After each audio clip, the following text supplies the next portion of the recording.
Hello friend, हम सरलीकरण simplification के चैप्टर को आगे बढ़ाते हैं।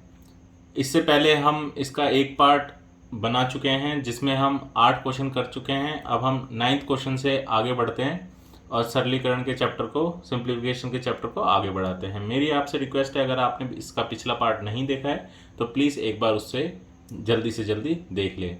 आइए हम 9th क्वेश्चन से शुरू करते हैं।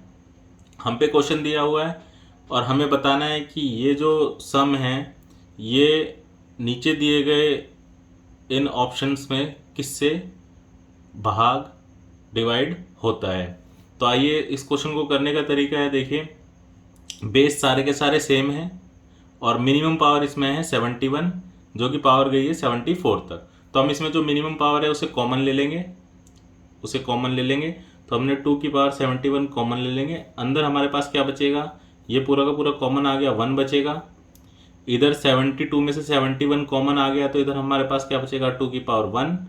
ऐसे ही 73 में से 71 कॉमन आ गया तो हम पे क्या बचेगा, 2 की पावर 2 बचेगा। 73 में से 71 आ गया तो 2 बच गया। इसी प्रकार 74 में से 71 कॉमन आ गया तो हम पे कितना बचा, 3। पावर कितनी बची, 3। इसको हम सॉल्व कर लेंगे। 2 की पावर 71, ये 1 प्लस 2 प्लस 4 और प्लस 8, तो हम पे कितना आ गया, 8 4 12, 12 2 14 और 1 15। तो 2 की पावर 71 मल्टीप्लाई में 15।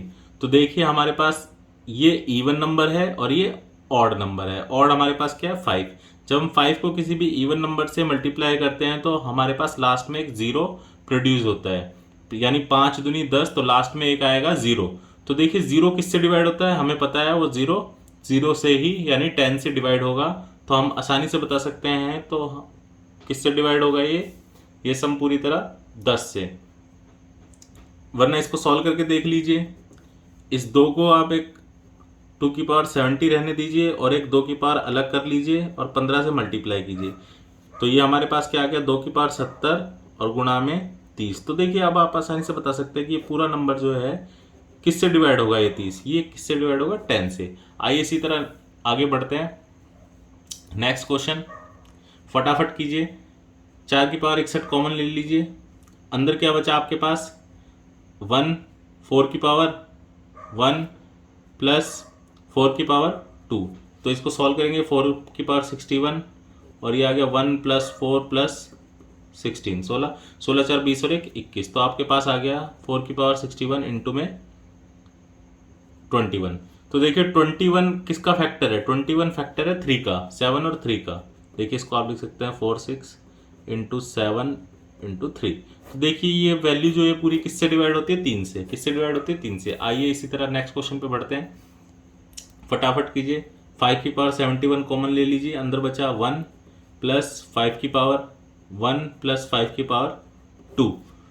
तो देखिए 5 की पावर 71 और ये बचा 1 प्लस 5 प्लस 25, 25 5 30 और 1 31। तो ये आपके पास आ गया 5 की पावर 71 इंटू में 31। देखिए जब ऑड नंबर है 5 से मल्टीप्लाई करेंगे तो लास्ट में जो यूनिट डिजिट आएगी 5 आएगी, तो हम बता सकते हैं किससे डिवाइड होएगा, 155 से। फिर भी आप इसको करके देख लीजिए।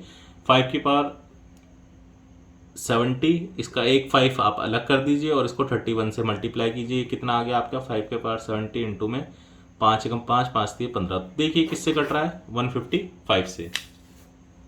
आइए फ्रेंड्स हम नेक्स्ट क्वेश्चन करते हैं, फटाफट कीजिए। फिर से वही दिया हुआ है, बेस सेम है, पावर है बढ़ते बढ़ते असेंडिंग ऑर्डर में पावर है इसकी। तो 3 की पावर 25 हमने कॉमन ले लिया। अंदर बचा 1 प्लस 3 की पावर 1 प्लस 3 की पावर 2 प्लस 3 की पावर 3। तो ये आ गया 3 की पावर 25, 1 3 9 और ये हमारे पास आ गया 27। ये कितना आ गया, 27 और 9 36, 36 3 39 और 1 40। तो 3 की पावर 25 इंटू में 40। तो देखिए आपके पास ये किससे डिवाइड होएगा, ये हमारा होएगा 30 से डिवाइड।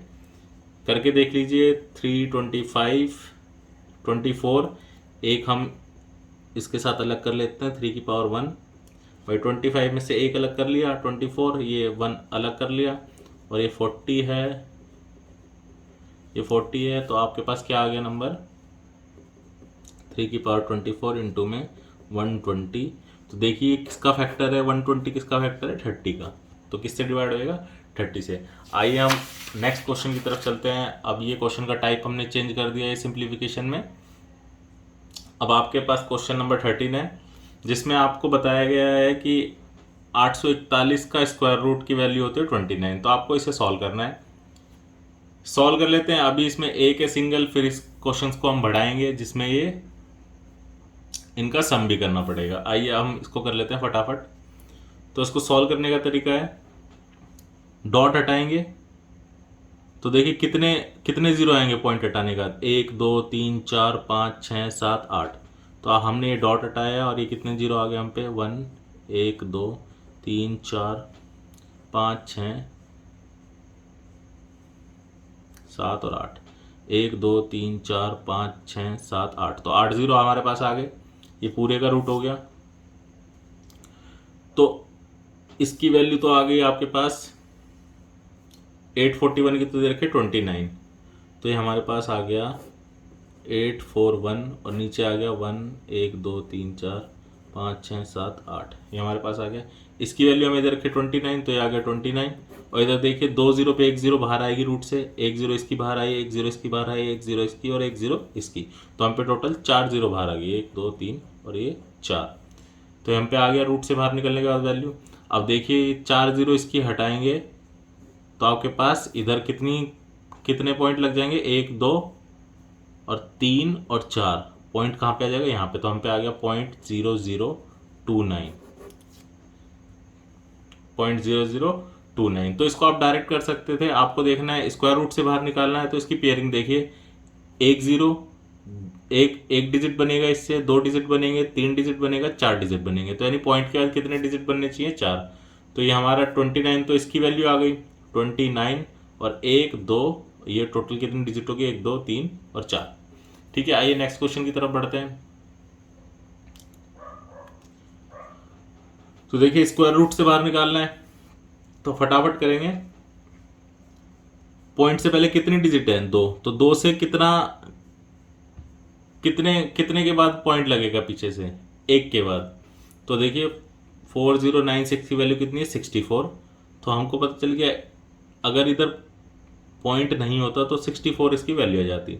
लेकिन देखिए पॉइंट के बाद कितनी 2 डिजिट है, हमें पेयरिंग देखनी है 2 डिजिट।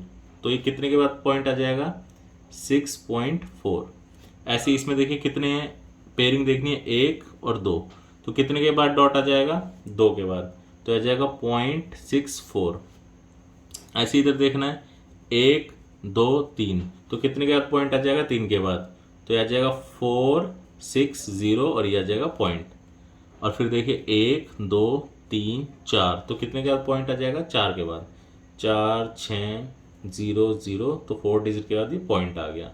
तो इनको अब हम जोड़ देंगे क्योंकि इन्हें क्या करना है, जोड़ना है, सम बताना है। तो ये कितना आ गया, 4, ये 0, ये 1, ये 1 और ये आ गया 7। तो ये आ गया 7.1104।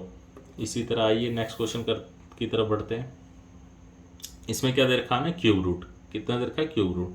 तो 175616 की क्यूब रूट की वैल्यू देखिए 56।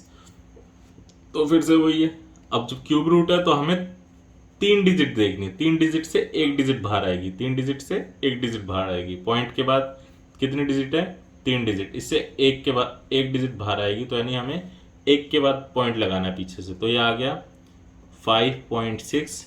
ऐसे इधर देखिए 1 और 2, कितने के बाद पॉइंट लगाना है, 2 के बाद। तो 0.56। इधर देखिए 1 2 3, तो कितने के बाद पॉइंट लगाना, 0.056। अब इनको हम सम कर देंगे, ये कितना आ गया, 6, ये 1, ये 2 और ये 6। तो 6.216 ये हमारा आंसर आ गया। ऐसे ही नेक्स्ट क्वेश्चन देखिए फिर से। तो पीछे से 1 के बाद पॉइंट आ जाएगा, तो 4.3। ऐसे इधर देखिए 1 2, पीछे से 2 के बाद पॉइंट आ जाएगा, तो 43.0। ऐसे इधर देखिए 1 2 3, तो पीछे से 3 के बाद पॉइंट आ जाएगा, 0.043। तो उनको सम कर दिए 377.4।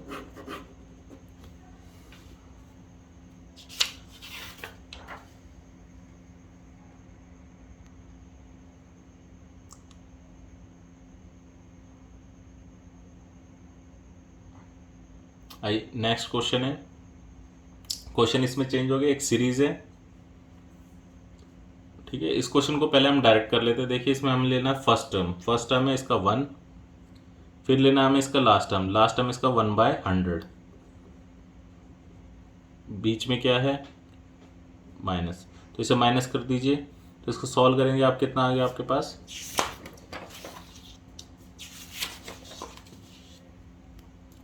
ये आपके पास आ गया 99/100, ये आपका आंसर हो गया, ये आपका आंसर हो गया। अब इसका हम सॉल्यूशन देख लेते हैं। सॉल्यूशन है, देखिए क्वेश्चन का पहले पैटर्न समझिए, पैटर्न क्या है, पैटर्न है कि इनके बीच में डिफरेंस कितना है 1, डिफरेंस कितना है 1, देखिए सबके बीच में डिफरेंस कितना है 1 1, और जो डिफरेंस नीचे है वही वैल्यू ऊपर लिखी हुई है। और देखिए 1 2 ये मल्टीप्लाई हुए, उसके बाद जो नेक्स्ट सीक्वेंस शुरू हुआ वो इसके जो जिससे सीक्वेंस खत्म हो रहा है उससे ही सीक्वेंस शुरू हो रहा है, यानी 2 से सीक्वेंस दोबारा शुरू हो रहा है, 2 × 3, फिर नेक्स्ट किससे शुरू होएगा 3 से, 3 × 4 फिर किससे होएगा 4 से, ऐसे करके 100 तक है। तो ये पैटर्न आप समझ गए। तो जब भी ऐसा हो आप इसका फर्स्ट टर्म अलग कीजिए 1, इसको माइनस कीजिए -1/2, ऐसे देखिए अब प्लस है, इसको लिख सकते हैं आप 1/2 और -1/3, क्योंकि अगर आप इसको सॉल्व करेंगे दोबारा से कितना आ जाएगा आपके पास 1/2, अगर आप इसको सॉल्व करेंगे तो आपके पास कितना आ जाएगा 1/6। तो ऐसे ही आप इसको लिख सकते हैं 1/3 -1/4, ऐसे ही डॉट डॉट डॉट डॉट आप इसको लिख सकते हैं 1/99 -1/100। तो आप इसमें देखेंगे टर्म जो है ये रिपीट हो रहे हैं, टर्म जो है रिपीट होते जा रहे हैं, एक प्लस और एक माइनस, तो देखिए ये कैंसिल हो जाएंगे आपस में, सब ये कैंसिल हो जाएंगे यहाँ तक, और आपके पास बचेगा फर्स्ट टर्म और लास्ट टर्म। तो इसीलिए हमने लिखा था फर्स्ट टर्म और लास्ट टर्म दोनों को माइनस कर दिया, ये हमारे पास आ गया आंसर। इसी तरह देखिए आइए हम नेक्स्ट क्वेश्चन की तरफ चलते हैं। आपने फिर से देखना है, पैटर्न फॉलो करना है। देखिए 1 और 3 मल्टीप्लाई हो रहे हैं, फिर 3 इधर रिपीट हो गया, 3 और 5 मल्टीप्लाई हो रहे हैं, फिर इधर से 5 फिर रिपीट हो गया, 5 और 7 मल्टीप्लाई हो रहे हैं, और सब में डिफरेंस देखिए कितने का है 2 2 का, सब में डिफरेंस कितने का है 2 2 का। अगर जब डिफरेंस सबका एक जैसा है और वही डिफरेंस ऊपर लिखा हुआ है तो हम क्या करेंगे, फर्स्ट वैल्यू लेंगे, तो फर्स्ट वैल्यू हम पे कितनी आ गई 1, लास्ट वैल्यू हम पे कितनी आ गई 1/9, और इसको हम सॉल्व कर देंगे, कितना आ गया हम पे 8/9। तो देखिए हम इसका सोल्यूशन करते हैं। ये तो हमने कर लिया ट्रिक से, ट्रिक कुछ नहीं है, हमने पैटर्न है सोल्यूशन करके देखा तो लास्ट में ये बचता है, वो हमारी हो गई ट्रिक। लेकिन जैसे ही इस पैटर्न में कुछ भी चेंज होएगा तो आपकी ये ट्रिक काम नहीं आएगी। तो इसका सोल्यूशन देख लेते हैं। तो हम इस सीरीज को कैसे लिख सकते हैं, हम लिख सकते हैं 1 - 1/3, देखिए इसको सॉल्व करेंगे तो आएगा आपका 2/3। अब फिर प्लस है हमारे पास, प्लस 1/3 - 1/5 प्लस 1/5 - 1/7 प्लस 1/7 - 1/9। तो देखिए ये सब कैंसिल हो जाएंगे, तो इसलिए आपको ये सॉल्व करने की जरूरत नहीं है, इसीलिए हम डायरेक्ट ट्रिक से कर ले रहे हैं। तो ये आ गया 1 - 1/9, तो इसको आप सॉल्व करें कितना आ गया आपका 8/9, ये हमारा आंसर। इसी तरह देखिए नेक्स्ट, पहले तो आप देखिए क्या वो पैटर्न बन रहा है। अब इसमें देखिए 1 4 फिर 4 से 4 7 फिर 7 से 7 10, तो ठीक है वो पैटर्न बन गया। डिफरेंस देखिए कितना 3, अरे ऊपर तो 3 होना था, जो डिफरेंस नीचे होता है वही ऊपर होता है, क्या इधर ऐसा है, नहीं है। तो अब हम क्या करेंगे, अब हम क्या करेंगे, इधर हमें 3 लाना पड़ेगा। तो इधर 3 लाने के लिए हमें 3 से मल्टीप्लाई करना पड़ेगा। क्या करना पड़ेगा, 3 से मल्टीप्लाई करना पड़ेगा। जब हम 3 से मल्टीप्लाई करें तो 3 से डिवाइड भी कीजिए, क्योंकि फिर इसका इफेक्ट हट जाएगा। तो ये देखिए हमने कर दिया। तो अब ये 3 अंदर भेज दीजिए, तो इस 3 को आपने अंदर भेज दिया, सबके साथ चला जाएगा, आ गया। तो ये आपका क्वेश्चन वही बन गया, बस हम पे एक्स्ट्रा क्या आ गया 1/3 आ गया। तो जब ऐसा हो हमें क्या करना, 1/3 ये आ गया। अब क्वेश्चन पूरा का पूरा वैसे ही बन गया है, तो हमें क्या करना, first term minus last term, last term क्या था 1/16, और ये हम पे क्या आ गया 1/3, 16 और ये 15/16, और ये कट गया 5, तो ये हमारे पास आ गया 5/16। क्या दोबारा पिछले क्वेश्चन की तरह सॉल्व करने की जरूरत है, नहीं है, ये हमने आगे उसी में पैटर्न में जोड़ दिया, ट्रिक को आगे मॉडिफाई कर दिया। देखिए ऐसे नेक्स्ट क्वेश्चन, तो हमने देखना था फिर से जो डिफरेंस है कितना 5, क्या 5 ऊपर है? नहीं है। तो नहीं है तो हम क्या करेंगे, 1/5 लिखेंगे। 1/5 लिखेंगे। इसकी फर्स्ट टर्म कितनी है? 1/5। लास्ट टर्म कितनी है? -1/25। तो ये हमारा सॉल्यूशन हो गया। तो ये कितना आ गया? 1/5 और ये एलसीएम आ गया 25 और ये कितना आ गया? ये आ गया 5 और ये माइनस आ गया 1। तो हमारे पास कितना आ गया? 1/5 गुना में 4/25। तो ये आ गया 4/125। ये हमारा आंसर आ गया। आप करके देख लीजिए। हम क्या करेंगे इसे? 5 से गुणा और 5 से भाग। 5 अंदर चला गया।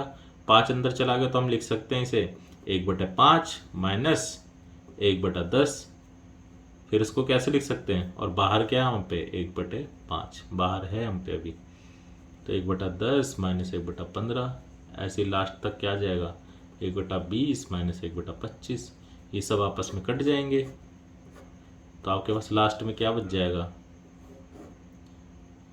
1/5 और अंदर क्या बचेगा? 1/5 माइनस 1/25। तो आ गया आपके पास 1/5 और ये आपके पास क्या आ गया? तो हमने सॉल्व करा ही है पूरा का पूरा। इसका सॉल्यूशन कितना आ गया? 4/25 और ये हम पे आ गया 4/125। आइए इसी क्वेश्चन को हम थोड़ा सा चेंज करते हैं। आप देखिए, इस क्वेश्चन को थोड़ा चेंज कर दिया है। इधर आप ये डॉट देख के घबराना मत। इस डॉट का मतलब भी मल्टीप्लाई है। ये डॉट इसलिए लिखा है क्योंकि एसएससी में सेम इस तरह से डॉट दे के क्वेश्चन दिया होता है जिसका मतलब था मल्टीप्लाई। तो इसलिए आपको पता होना चाहिए कि डॉट का मतलब कई कंडीशन में मल्टीप्लाई भी होता है। तो देखिए पैटर्न बन रहा है 3 5, फिर 5 से शुरू है 5 7, 7 9, 9 11, 11 13 और 13 15। तो हमने देखा डिफरेंस कितना? 2। क्या ऊपर 2 है? नहीं है। तो जब ऊपर 2 नहीं है तो हमें ऊपर 2 चाहिए। 2 चाहिए तो हम क्या करेंगे? इस पूरे में 2 से मल्टीप्लाई करेंगे। 2 से मल्टीप्लाई करा तो 2 से डिवाइड भी करेंगे। पर इस 3 का क्या करें? इस 3 को आप बाहर निकाल लीजिए। ये 3 कॉमन आ जाएगा तो आपके पास कैसा बनेगा? ये 3 सब में से कॉमन आ गया। उसके बाद ये 2 अंदर आप मल्टीप्लाई कर दोगे और ये 2 बाहर बाहर रह जाएगा। तो आपके पास आ जाएगा 2/3.5 प्लस में 2 5.7। ऐसे ही आपके पास आ जाएगा 2 13.15। तो आपके पास बाहर क्या बचा? 3/2। हम क्या लेंगे? First number. फर्स्ट क्या? 1/3 माइनस लास्ट कितना? 1/15। ये आपके पास कितना आ गया? 3/2 और ये एलसीएम ले लिया 15 और ये कितना आ गया? 5 माइनस 1। ये कितना आ गया? 3/2 और ये आ गया 4/15। इस 2 से ये कट गया और हम पे कितना बचा? ये भी कट गया। ये आ गया हम पे 2/5। ये हमारा आंसर आ गया। इसी तरह नेक्स्ट क्वेश्चन देखिए। अब इसमें देखिए अलग अलग करके नहीं दे रहा है। अब हमें इसे पहचानना पड़ेगा कि ये क्या इस पैटर्न में है। तो देखिए आप देखोगे तो आपके पास फिर से वही पता चलेगा। ये आपको मल्टीप्लाई दे रखा है 2 और 3 का। ये आपको मल्टीप्लाई दे रखा है 3 और 4 का। ये आपको मल्टीप्लाई दे रखा है 4 और 5 का। ये आपको मल्टीप्लाई दे रखा है 5 और 6 का। ये आपको मल्टीप्लिकेशन दे रखा है 6 और 7 का। ये आपको मल्टीप्लिकेशन दे रखा है 7 और 8 का। ये आपको मल्टीप्लिकेशन दे रखा है 8 और 9 का। तो आपको पता चल गया ये तो है 3 और 3 का। तो इसको तो आप अलग कर दीजिए। ये तो आपके पास अलग है। पर ये बाकी का आपके पास सीक्वेंस बन गया सेम पिछला ही क्वेश्चन की तरह है। 2 3 है, डिफरेंस 1 है, ऊपर 1 दे रखा, हमें कोई दिक्कत नहीं है। इसको एज इट इज़ रखिए 1/9 को। इसका सोल्यूशन क्या हो जाएगा? First number minus last number और ये बीच में है प्लस। तो इसका सोल्यूशन क्या आ गया? ये 1/9 एज इट इज़ है। इसका सोल्यूशन आ गया। इसका सोल्यूशन क्यों कर रहे हो? देखिए ये कट जाएगा। ये हम पे क्या आ गया? 1/2। ये हम पे क्या आ गया? 1/2। तो अब हम सरलीकरण की नेक्स्ट वीडियो में आपसे मिलेंगे।